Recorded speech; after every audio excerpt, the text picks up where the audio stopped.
입니다. 아멘. 할렐루야. 여러분, 지난 일주일 동안도 어제도 엄청 도왔습니다. 다행히 어제 그제 잠깐 폭우가 이렇게 내려서 약간은 온도는 1도씩 떨어진 것 같아요.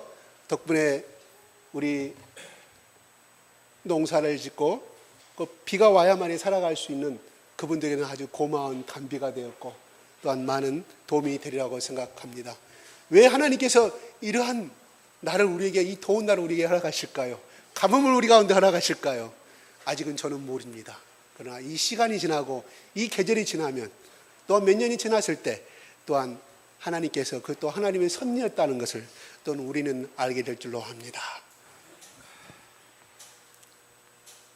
2차 세계대전 때 우리가 잘 알다시피 일본의 비행기 조종사들이 미국의 함대를, 또한 하와이 진주만을 폭격하기 위해서는 그들이 황제가 내려주는, 천황폐하가 내려주는 하얀 천에 쌓인 잔을 마시고 출발을 했습니다. 술잔이었어요. 그리고 그들은 포약을 싣고 진주만 향해서 날아갔습니다. 근데 그 기름은, 비행기에 담은 그 기름은 다시금 왕복할 수 없는, 돌아올 수 없는 연료였고, 그게 마지막 잔이었고, 또 그들은 그것을 알기에 기꺼이 오직 황제의 폐하를 위해서라면, 천황이잖아요. 하늘 천자, 하늘의 황제를 위해서라면 기꺼이 이 몸 하나도 내가 돌아보지 아니하고 그렇게 오직 조국과 천황을 위해서 출발하였어요. 그게 마셨던 잔이 마지막 잔입니다. 가미까제란 말은 무슨 말인가요?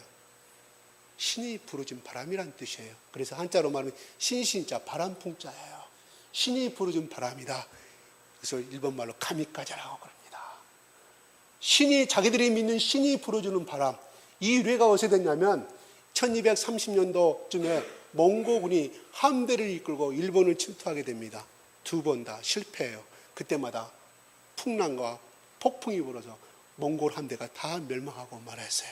그때부터 그들이 믿는 그 조상신과 그들이 믿는 그 신이 일본을 치른다 생각하고, 그래서 2차 세계대전 때 그들의 명령을 가미까제, 자기들이 신이 믿는 민을 저 미국의 대항을 해서 이길 것이다 하고 출항했던 것이 가미까제입니다. 마지막 목숨을 걸고 출항한 것입니다. 그렇지만 그들은 처참하게 미국 국민들이 믿는 그 하나님의 여호와 하나님의 신에, 몽고가 믿는 그 신에게 자기들 신을 이기는가는 모르지만은, 그러나 여호와 하나님 앞에 그들은 철저하게 깨어지고 말았습니다. 그래서 인류 역사상 원자폭탄이 만들어진 가운데 두 방울 맞은 나라가 오직 일본이라는 나라입니다. 가슴 아픈 거 있습니다. 거기에 끌려갔던 우리 조선민들이 많이 희생을 당하고 오늘도 살아계신 분들이 후유증 가운데 고생하는 것을 참으로 바라보게 됩니다. 가끔 이런 생각을 해봐요. 우리가 식민지를 당했으면 차라리 미국한테 식민지 당했으면 이런 일은 안 당했을 것인데, 영어도 잘했을 것인데. 인도 사람들 영어 잘하잖아요. 왜? 영국이 식민지를 받았기 때문에. 영어만 잘하면 우리 여러분 여기 있는 분들 아마 50%는 다 미국에 유학 갔을 거예요. 영어 못하니까 이게 있지. 그렇죠? 아마 다 갔을 거예요. 기본적으로 영어가 안 되니까 못 간 거 아니겠어요? 돈 없으면 거기 가서 아르바이트 해가지고 얼마든지 학비 벌고 할 수 있지 않습니까? 가끔 그런 생각을 해봐요. 10년 전에도 20년 전에 토익, 토플, 오직 영어.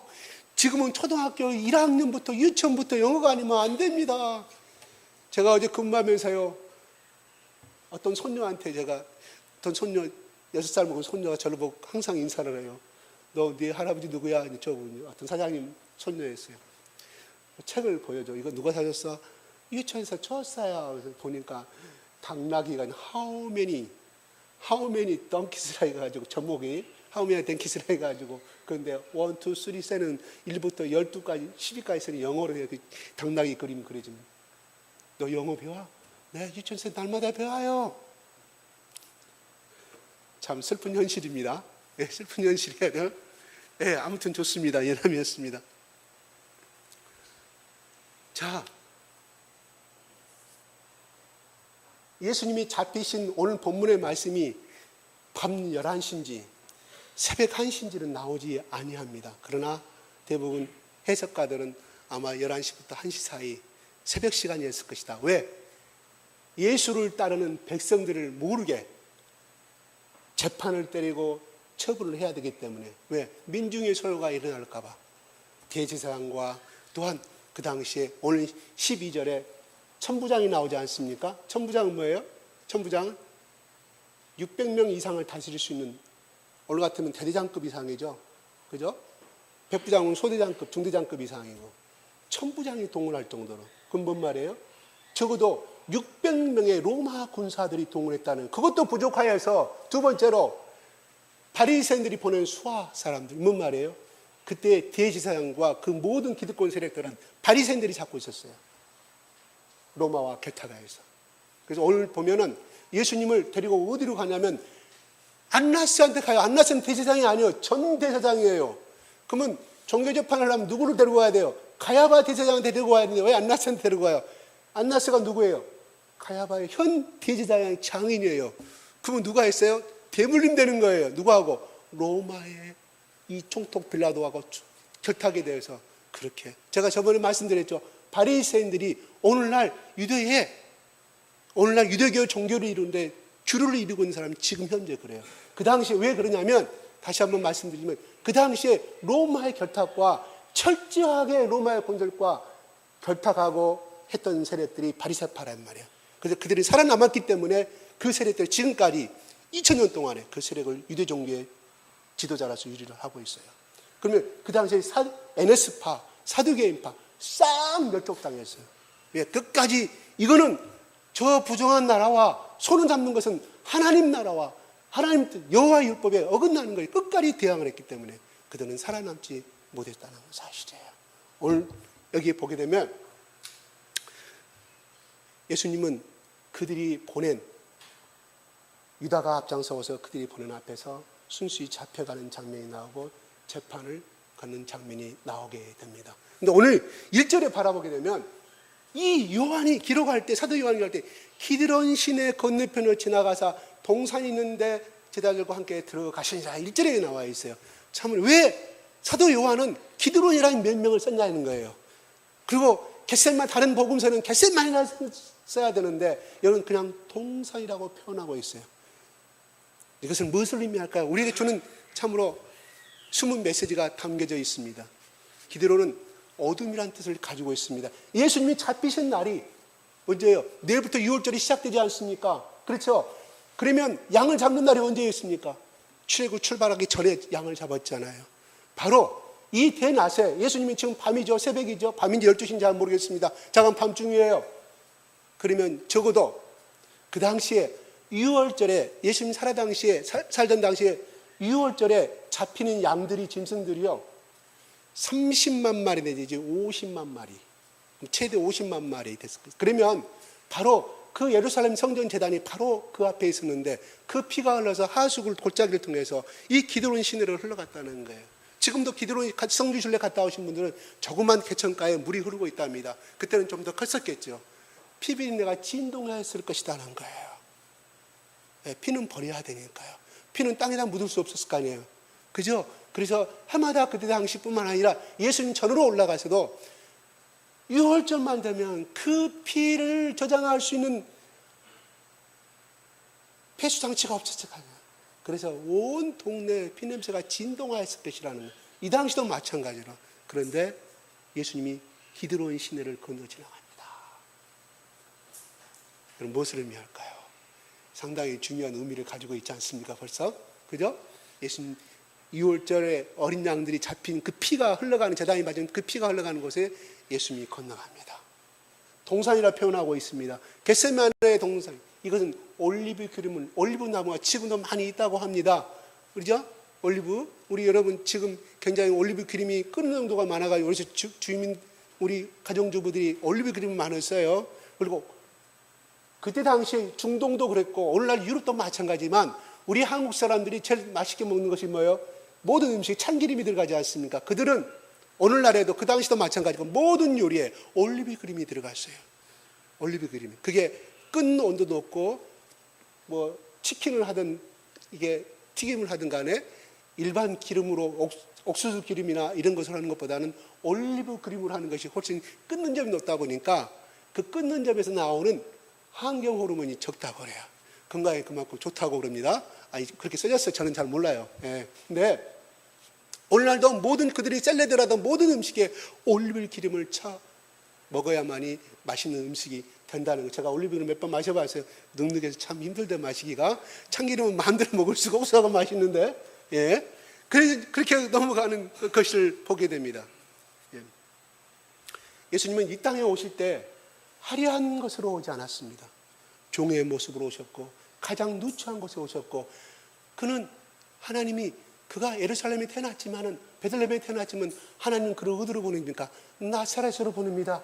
갈릴리 나사렛, 그 얼마나 유대사에서 따돌림 받고 천한 지방이었습니다. 하나님은 왜 예수를 그 땅으로 보냈을까요? 바로 가장 가난하고 가장 속박받고 가장 억압받고 가장 저주받은 그 가난한 자들에게 하나님은 첫 번째 복음이 전하였기 때문에 예수님을 하나님께서 그곳으로 보내셨다는 사실이에요.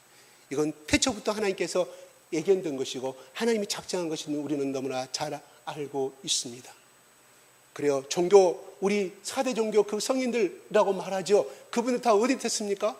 다 무슨 가문의 아들이고 무슨 왕자고 왕에 다 그렇지만 우리 예수님은 그들은 화려하게 태어났지만 우리 예수님은 하나님의 왕자이심도 이 세상의 창조주 주인이면서도 가장 미천한 곳에 시작됐다는 사실이에요. 그래서 오늘날 기독교와 타 종교와 다른 점이 그거라는 사실입니다.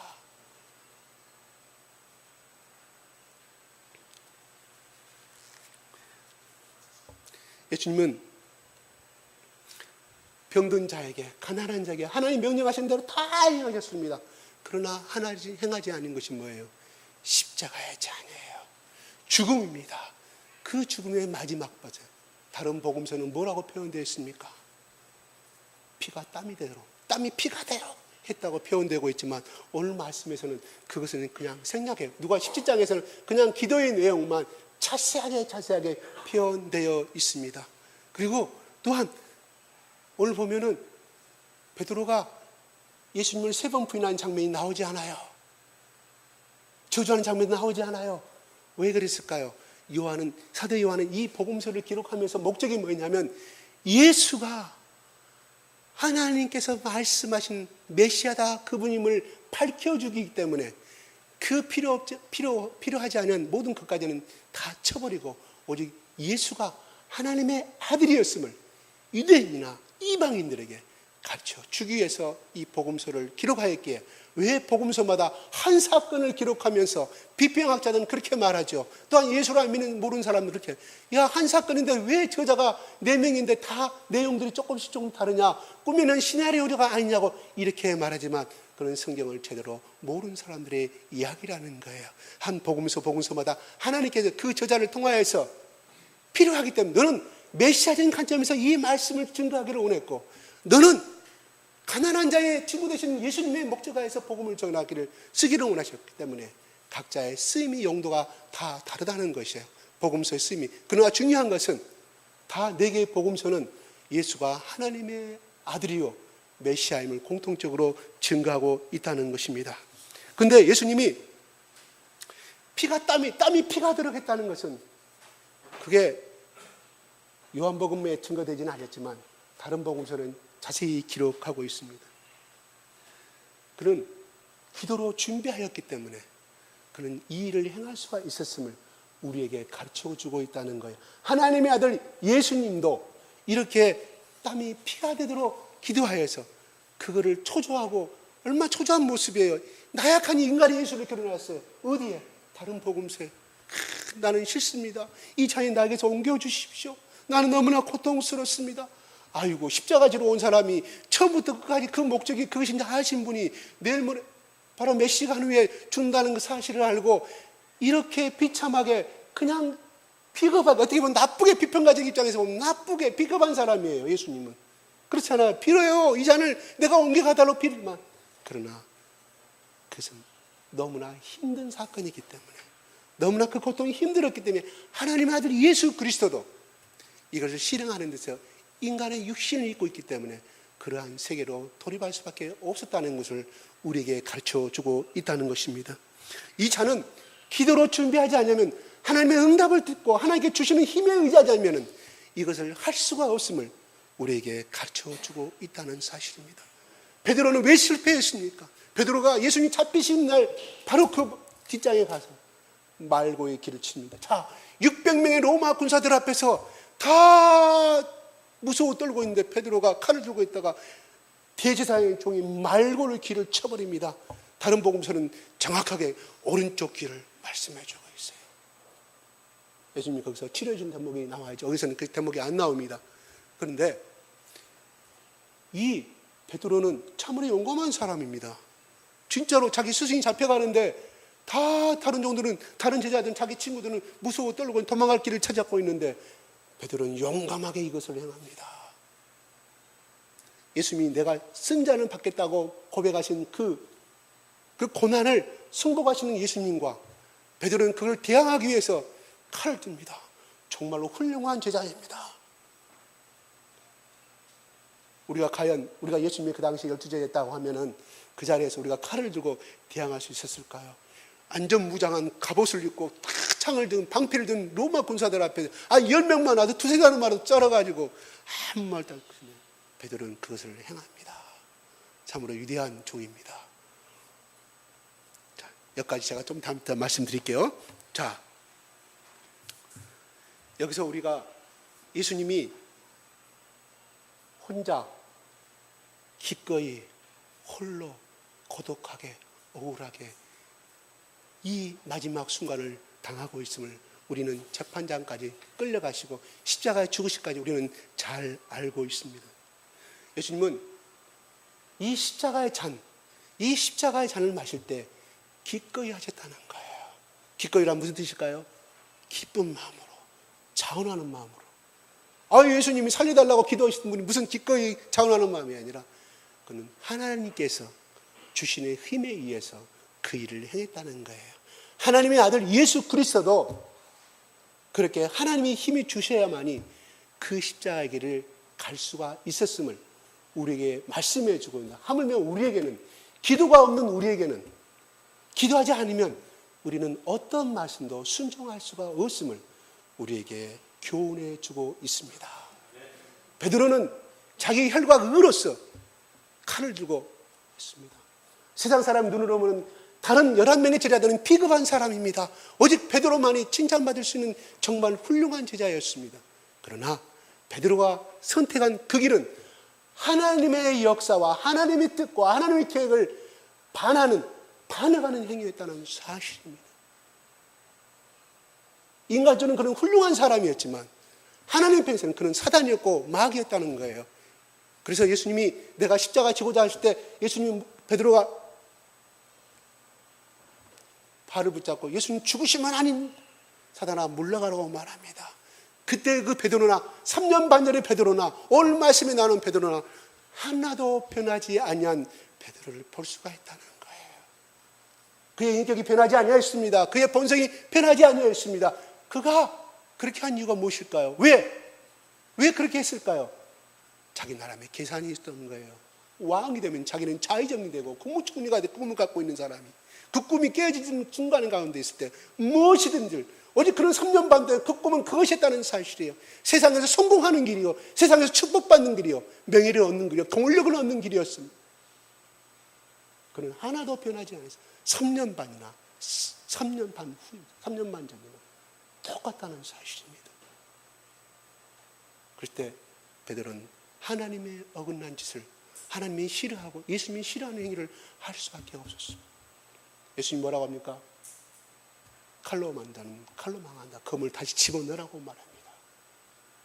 이게 예수님과의 베드로뿐이었습니까? 다른 11명의 제자들도 똑같이 베드로가 그냥 12명의 제자 요다 빼니까요. 11명의 대표로서 이걸 행하실 뿐이지 베드로뿐만 아니라 다른 사람들도 똑같이 이러한 꿈을 갖고 살아갔음을 오늘 복음서는 우리에게 은유적으로 가르쳐주고 있다는 사실입니다. 다시 말씀드려서 베드로는 예수님을 만났지만은 인격적인 예수님, 그냥 훌륭하신 예수님, 기적을 행하시는 예수님, 그는 그렇게 아는 하나님이시지 절대적으로 그가 창조주 하나님의 아들이며 우리 인류의 모든 죄를 죽음으로써 우리를 해결해 주실 그 구약에서 나타나신 모든 하나님의 그리스도의 보혈의 피의 십자가를 그는 만나지 못함으로 인하여서 그는 그 칼잡이가 베드로는 뭔 사람이에요? 그물을 잘 던지는 사람이에요. 근데 어떻게 목을 치지 않고 길을 쳤을까? 그것도 아무리 칼잡이라 하더라도 칼 가지고 치는 것은 상당히 어려운 기술인데 일부러 그걸 노리고 쳤는 것인지 아니면 예수님 따라다니면서 검을 가지라고 그랬으니까 예수님이 내가 경호원 대장으로서 그렇게 연습을 하고 그래서 길을 잘랐는지는 모르겠습니다. 아무튼 교묘하게 길을 잘랐어요. 잘못했으면 살짝만 치장하면 살인을 범하게 됐다는 사실이에요. 만약에 그렇게 됐을 때 어떻게 됐을까요? 예수님이 말하죠. 내가 그러니 내가 난데 너희 찾는 나사렛 예수 그리스도는 난데 내가 이 자들을 가도록 용납해 주라고 말합니다. 이걸 잘못 해석하면 그 대제사장들과 그 로마의 천부장 앞에서 예수님의 생명을 구걸하는 것처럼 보이지만 그러나 이 뜻은 그 뜻이 아니에요. 하나님의 아들로서 위엄을 가지고 명령하는 것입니다. 우리 한글은 이렇게 말씀되어 있지만 원문에는 그것이 아니에요. 명령하고 있습니다. 그들이 보내주지 않아요. 만약에 살인을 행했다고 하면 그 12명을 보내주겠습니까? 그러면 하나님이 계획하시고 예수님이 계획하신 12제자를 통해서 세계 복음화를 이루고자 하는 온 민족을 이루고자 하는 그 계획은 수포로 돌아가고 말았을 거라는 사실이에요. 그렇습니다.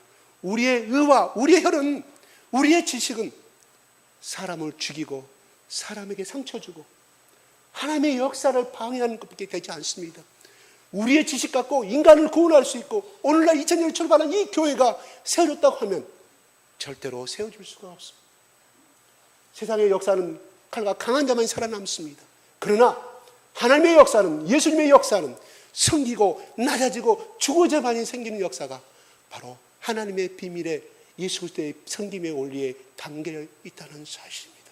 우리가 머리만 높아지고 머리가 담긴 것이 많아지면 우리 속에 나오는 것은 거짓과 내 의와 내 지식의 자랑으로 인하여서 상대방에게 상처를 줄 수밖에 없어요. 세상의 지식, 여러분 조직 강도 가보십시오. 그 어떤 모임에 가운데 가보십시오. 주식 자랑하고 자기 아들이 어디 대학 출신이고 이번에 박사니 봐. 또 이번에 내가 공부해가지고 어떻게 돼? 이번에 박사니 다 자랑 아닙니까? 거기서 얻을 수 있는 것이 무엇입니까? 내 자신의 열등감과 나는 비참함을 우리는 깨닫고 오지 않습니까? 저는 그래서 가지 않아요.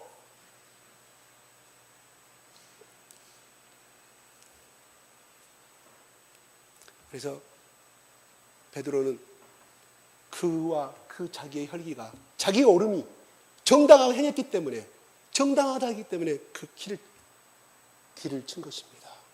마찬가지입니다. 우리 교회는 내가 죄인임을 알고 내가 영적인 거짓임을 알고 내가 하나님 앞에 정말 추악한 죄인임을 알고 오는 것이 우리 교회입니다. 세상의 조직과 다른 점이 바로 그거라는 거예요.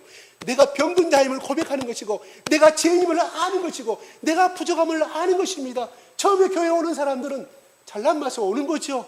목에다 힘주고 오지만 그러나 그가 예수님의 사랑을 알고 복음을 알면은 알아도 모른 척 상대방이 뭔 말해도 저 사람이 거짓말하고 있구나 그래도 모른 척 네 그럽니까? 네 잘하셨습니다.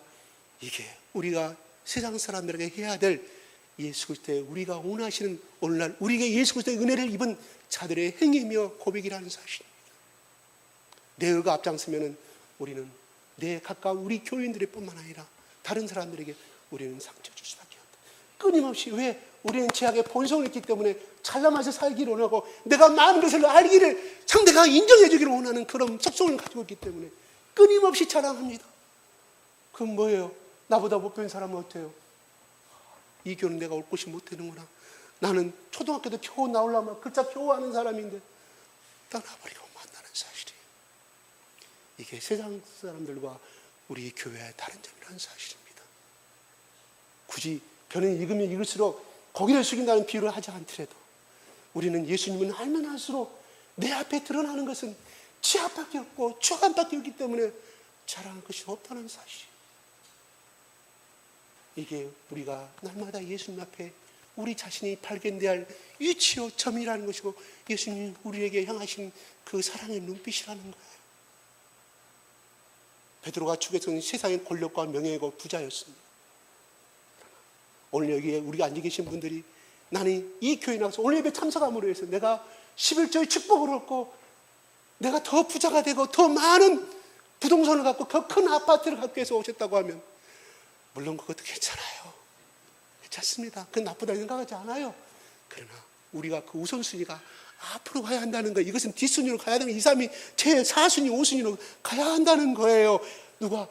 예수님과 하나님이 앞에 가야만이 나머지는 그냥 내가 기도하지 않고 내가 달라고 하잖아. 하나님이 주신다는 사실을 제가 여러 번 말씀해 드려요. 이게 영적인 순위라는 거예요. 조이 모르겠습니다. 살아계실 때 아브라함 목사님이 이걸 세석했는지 저는 모르겠는데 조이, 저는 이건 대학 1학년 때 어떤 목사님한테 들은 거 지금도 안 잊어봐요. 조이, 여러분 조이가 뭡니까? 내 기쁨입니다, 즐거움입니다 했더니 그 사람이 이렇게 해석하시더라고요. J, 우리 인생은 지저스, 예수를 위해서 사는 것입니다. 두 번째가 먼저가 O가 뭔지입니까? 그래서 가만히 있었어요. 아더스, 타인들을 위해서 사는 것입니다. 그 다음에 I가 뭡니까? 했더니 You, self, 네 자신. 우리의 순위는 제3순위로 가야 한다는 거야. 제일 꼴등으로 가야 된다는 거예요. 첫 번째는 하나님을 위해서 인생의 목적이 정해진다고 하면 자연히 내 속에 예수 사랑이 넘어오면서 타인을 더 배려하게 되고 타인을 고개 숙이게 됨으로 인하여서 결국은 그 모든 복이 너 자신에게 흘러 들어간다는, 누가? 하나님께서. 그게 하나님이 정하신 복의 법칙이요 정의의 원리다는 것을 저는 다른 그분한테 많은 말씀을 배웠는데 그게 지금도 잊혀지지 않아요. 제가 오늘 그 말씀 전하려고 한 거 아닌데 오늘 그 말씀 생각나서 갑자기 생각나네. 하라고 했습니다. 오늘 여러분 이 교회 나온 거 그냥 물론 나 자신을 나왔어요. 가족을 위해서 나왔어요. 그러나 우리 인생의 목적은 예수, 지저스, 하나님을 앞세운 사람만이 그는 복된 인생이 된다는 것입니다. 예수님은 기쁨으로 맞이했습니다. 그거를 유다가 이미 여러 번 12제자를 데리고 이 겟세마네 동산에서 여러 번 가셨고 기도하셨고 거기서 말씀을 전하셨던 곳입니다. 예수님이 정말 죽음을 피하고 싶었다고 하면 유다가 이미 제자들 그 군사들을 끌고 이미 올 줄을 알았기 때문에 그는 그 길을 선택하지 아니했다는 것입니다. 무엇을 의미할까? 기꺼이 기도를 통하여서 33년 동안 준비를 통하여서 마지막으로 그 결정체에 하나님의 응답을 받고 하나님 주시는 그 힘으로 말미암아 그는 담대하게 나설 수가 있다는 것입니다. 나사렛에 너가 누구를 찾느냐고 예수님이 말할 때 앞으로 나가셔서 말합니다. 너가 누구를 찾느냐? 나사렛 예수라, 내가 바로 그다고 말합니다. 이 말은 뜻은 무엇을 의미할까? 나는 나다라는 뜻이에요. 여호와의 이름 뜻이 무엇입니까? 모세가 말합니다. 당신의 이름이 무엇입니까? 하나님, 여호와다. 이 말은 뜻은 나는 나다. 나는 스스로 있는 자다고. 그래서 예수님이 오늘 말씀은, 오늘 성경은 내가 그니라는 말은 원래 이 성경 번역하기 전에, 개혁하기 전에 나로다고 말씀하시는 대목이 나와 있어요. 개혁하면서 내가 그라고 말하죠. 너희들이 찾는 그다고 말하지만 그 원본의 뜻은, 헬라의 그 원뜻은, 원본의 뜻은 내가 나다 하고 나는 스스로 있는 자라고 내가 여호와임을 말씀하고 있다는 사실이에요. 그 말을 전하였을 때 그들이 반응이 어땠습니까? 수많은 군사들이 뒤로 물러 땅에 쓰러졌다고 말합니다. 그들이 무서워서 그랬을까요? 왜 그랬을까요? 갑자기 천막하늘 두고 있는 그 세계 강대국의 600명의 군사들이 쓰러졌다는 대목이 나옵니다. 왜 그랬을까요? 이것은 무엇을 의미할까요? 바로 그들이 그 캄캄한 달이 떴는 저전가는 물입니다. 어떤 주석에 보니까 그때가 몇 월 며칠이라고 이까지 쳤어요. 정확하게 나오더라. 계산해가지고 컴퓨터로 대입하면 나온답니다. 그래서 히스기야도 해가 멈추라고 하니 해가 멈췄잖아요. 그거를 과학적으로 오늘날 컴퓨터 시뮬레이션으로 증거가 된답니다. 정확하게 말하면 시계가 틀리대요.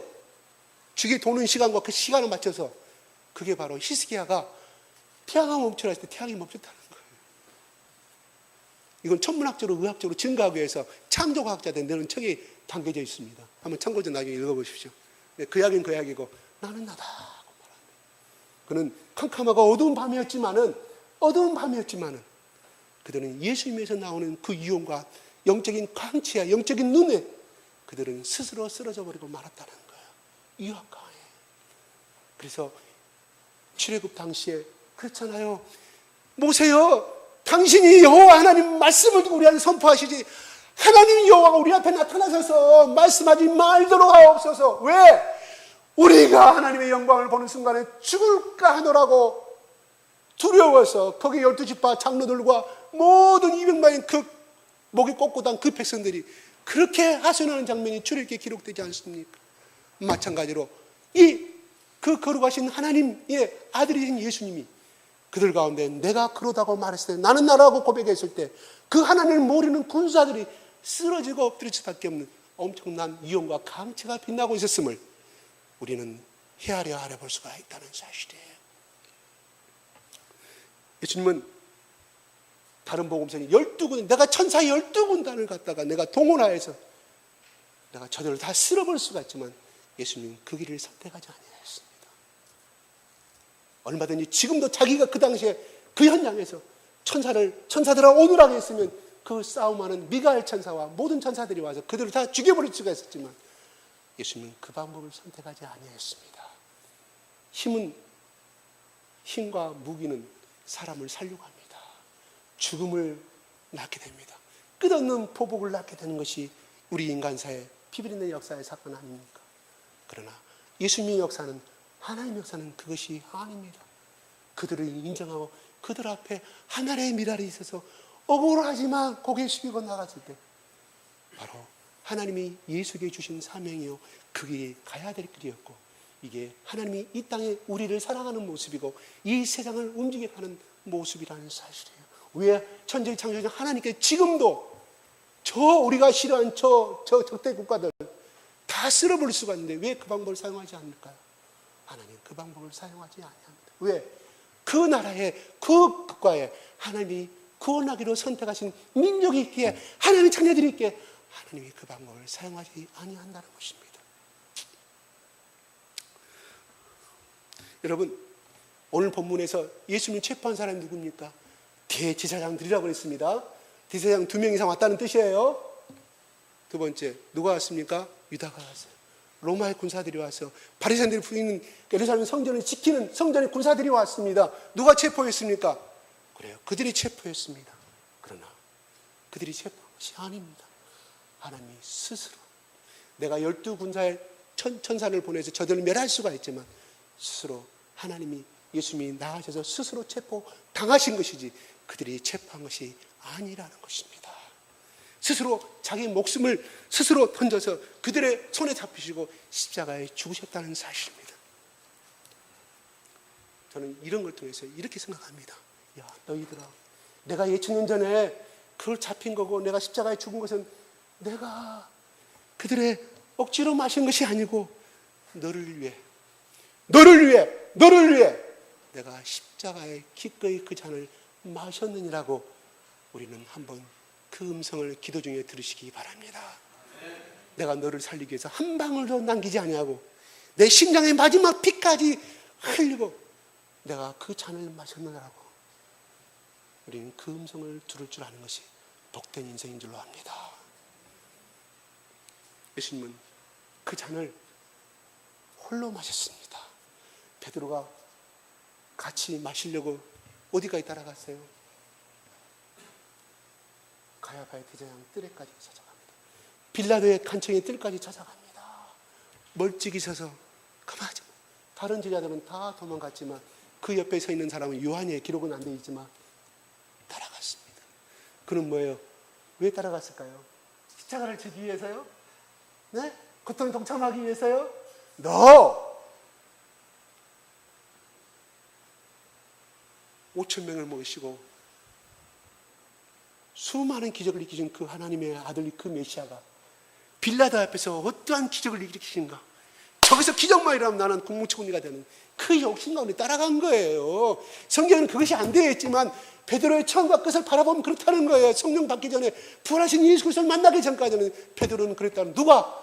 베드로뿐만이 아니라 거기에 따른 요한도, 나머지 19명의 제자들도 그랬음을 우리에게 가르쳐줍니다. 그래도 다른 제자들보다, 도망간 제자들보다는 그래도 좀 나아요. 어쨌든 따라가는 목적은 어쨌든 간에 좀 불순하지만 그랬다는 거예요. 그가 칼을 두고 했던 것은 뭐예요?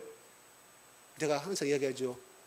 여러분 지금 힘없는 개가 힘 있는 개 앞에 지나가면 꼼짝도 못하는 개가 자기 주인하고 같이 가면 같이 대들잖아요. 베드로가 뒤에 내가 칼로 치면 그 하나님의 기적을 예수께서 일으켜서 저 500, 600명의 군사를 일으키는 사실을 그는 알았다는 거예요. 그래서 그걸 행했다는 거예요. 만웅입니다. 자기 혈기이고.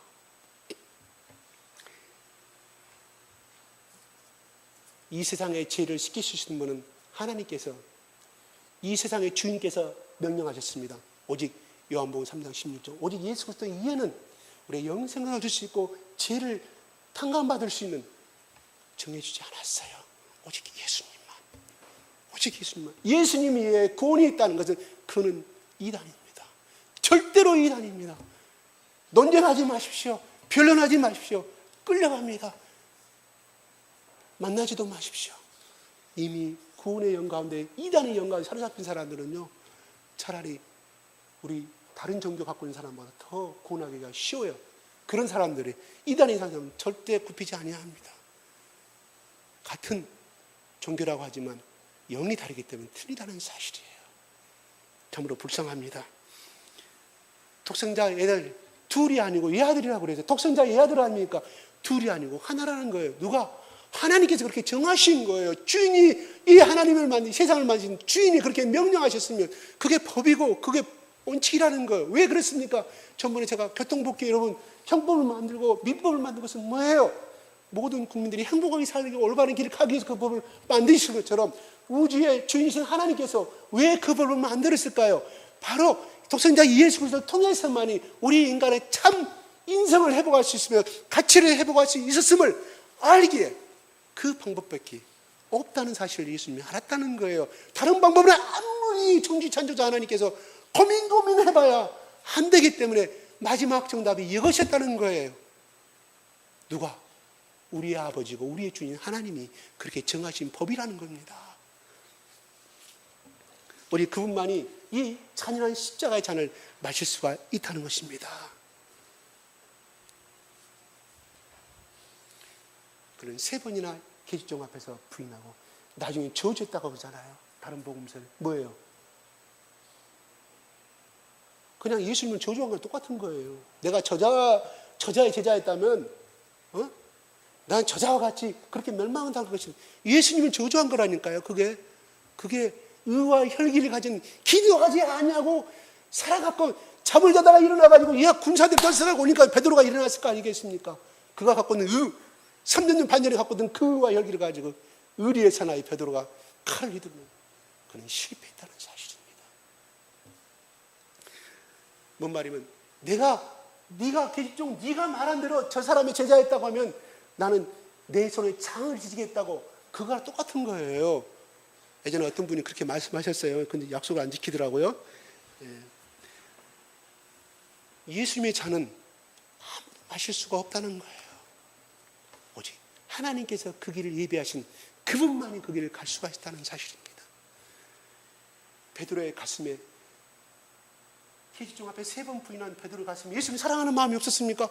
있었어요. 죽기까지 따졌던 그런 진심이었다는 사실이에요. 그 진심을 알기에 부활하신 예수님이 베드로를 친히 갈릴리 호수까지 찾아오셔서 만나주셨지 않습니까? 적어도 그 인간의 본성을 갖고 있는 베드로의 진심은 진심이었다는 사실입니다. 주님의 잔을 함께 마시겠다는 의도가 없었던 게 아닙니다. 그는 분명히 있었습니다. 그는 위험도 무릅쓰고 바로 그 예수님이 바로 신문 받는 바로 옆자리까지 근거리까지 쫓아갔던 사람을 우리는 알 수가 있었습니다. 그러나 그 십자가에 그는 동참할 수가 없었고 정말 그가 성령에 감동돼서 했다고 하면 나도 십자가에 죽여달라고 빌라레 앞에서 안나스의 가야바의 대제사장 앞에서 자신 있게 이분은 하나님의 아들이며 메시아며 이분을 통해서만 우리 모든 죄를 우리 용서받을 수가 있습니다. 그러므로 나는 이 예수님과 같이 이분이 진리이기 때문에 나는 이분과 같이 십자가에 죽게 달라고 그렇게 고백을 했어야만이 진실한 예수의 제자였다는 거예요. 그러나 자기 의와 혈기와 성령을 받으신 맞지 않은 이 베드로의 삶이 바로 우리가 오늘날 우리 모두에게 발견할 수 있는 것입니다. 그분만이, 오직 예수님만이 그 홀로의 잔을 마실 수가 있음을 우리는 알게 됩니다. 하나님께서 우리를 불쌍히 여기신 것처럼 사람을 불쌍히 여기신다고 하는 그 긍휼이 예수님 속에는 담겨 있었습니다. 근데 우리가 중요한 것은 유대의 법제는요, 재판을요, 탈무드나 그들이 써내려간 경전에는 어떻게 되어 있냐면, 재판을 하되 아침에 해가 뜨고 해가 지는 날까지, 그래서 급박한 사회는 저녁까지 해가 지고 저녁 때까지 하지 말라고 되어 있습니다. 두 번째로 반드시 증인이 두세 사람이 있어야 된다고 그랬습니다. 유다의 그 법제는 사람을 살리는 것이었어요. 아무리 율법이었지만. 보세요, 두세 사람 증인 나와서 저 사람은 강도입니다 말아가지고 다 증인들이 말이 틀려요. 다 틀리잖아요. 빌라도가 들어보니까 절대 죄인이 아니에요. 결국 뭐예요? 그들이 죄송하면 신성모독이지 않습니까? 신성모독은 유다의 로마의 법에 접촉되지 아니합니다. 빌라도가 야, 이 사람은 죄가 없다가 풀어주자고 고백했을 때 그들이 뭐라고 합니까? 안 됩니다, 안 됩니다. 2월절 제일 명절입니다. 그날이 재판받는 날은 이미 날이 겠기 때문에. 어때요? 사면의 제도가 있어서는 식민지 로마의 법에서는, 로마의 통치하에서는 식민지 사람들을 위로해 주기 위해서 그래서 바라바를 선택합니다. 바라바가 강도라고요? 도둑이라고요? No, 아닙니다. 바라바는 바로 그들이 오늘이면 십자가에 같이 죽게 된 사람이에요. 그런데 그는 정치범이었습니다. 독립군이었습니다. 그래서 로마에 대항해서 많은 사람들을 죽여버린 살인범이었다는 거예요. 1급 사형수입니다. 도저히 로마의 법은 용서할 수 없는 사람이에요. 그 사람을 걸고 풀어달라고 말합니다. 내가 누구를 풀어주기로 원했냐? 로마의 빌라도 총독이 이미 발포를 했는데 다시금 돌이킬 수는 없지 않습니까? 빌라도 바라바를 풀어줍니다.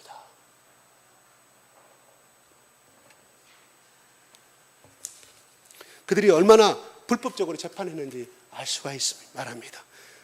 로마의 총독이라면 그냥 싸움만 잘해서 그렇게 올라간 지는 아니에요. 많은 법을 배우고 자기 참모들이 있을 거 아닙니까? 법을 잘하는 참모들이, 야, 여기에 법이 위배되지 않느냐? 총독과 그 아니옵시다. 죄가 없습니다. 그냥 풀어줘야 합니다. 빌라도 총독이 뭐였어요? 그분이 그 전날 말하잖아요. 내가 어젯밤에 꿈을 꿨는데 절대로 저 사람을 절대로 사형시키지 마라. 죄가 없는 분이라 풀어달라고 현몽하여서 총독에게 말하지 않습니까? 빌라도는 그러나 군중들이 떠들썩하는 그 군중 식민지의 그 꿈에 물려서 그냥 명령을 내리고 말합니다. 만약에 빌라도가요, 이 사람은 정말 죄가 없느라고 자기 양식은 살려냈다고 하면 오늘날 우리 사도신경에 뭐라고 나올 것 같아요? 빌라도에게 고난을 받으사 십자가에 못 박혀 죽으시고 아니라 빌라도가 현명한 사람이 되어서 지혜로운 판단해서 예수님 그 당시에 풀려났고 어쩌고 저쩌고.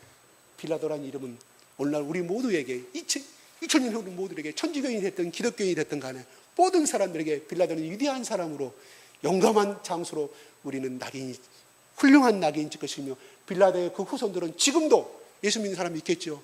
사선으로 우리 총독께서는 우리 몇 대 조상들은 이렇게 하셨다고 자랑할 것이 되는데 불행히도 사람의 눈치 보느라 그는 역사의 죄인이 되고 말았습니다. 자, 예수님은 이런 억울한 재판에도 묵묵히 하나님이 정하신 길이기에 아무 대꾸도 아니하고 그 길을 걸어가게 됨을 우리는 알게 됩니다. 그리고 묵묵히 그 잔을 마셨습니다. 예수님이 우리 가운데, 성령 가운데 이런 말씀하는 거 안 들리십니까? 야, 너 억울하냐? 너 죄가 없지? 그래, 억울해도 참아라. 나도 2000년에 죄가 없는데 나는 죽음까지 당했지 않느냐? 너 억울했니? 그래, 너 진급하지 못했니? 너 억울해? 그 사람한테 인격 모독 당했어? 너 억울해? 너희 친척한테 사기당했어? 야, 내가 십자가에 죄가 없는데도 십자가에 죽고 나 죽을 줄 알았다. 죽고 힘든 고통 가운데 오직 했으면 내가, 재호나 2000년 전에 내가 얼마나 고통이 힘들었으면 내가 땀이 피가 되도록 했니? 모세가 터지도록 내가 그대로 있겠니? 고통당했겠니? 그거에 비하면 너는 아무것도 안 했겠잖아. 용서해달라고.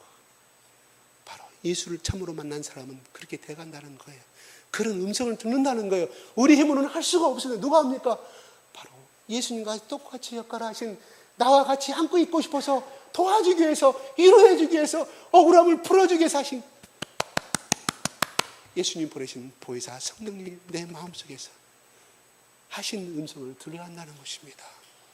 제가 어떤 사람의 간증을 들었습니다. 자기 사랑하는 사람이 있는데요, 정말 죽도록 사랑한대요. 아직 결혼을 안 했는데요, 손을 잡으면 남자이기 때문에 충격이 일어난대요. 뽀뽀도 한대요. 근데 그 순간 자기가 성령을 부른대요. 내가 결혼하기 전까지 이러면 안 되지.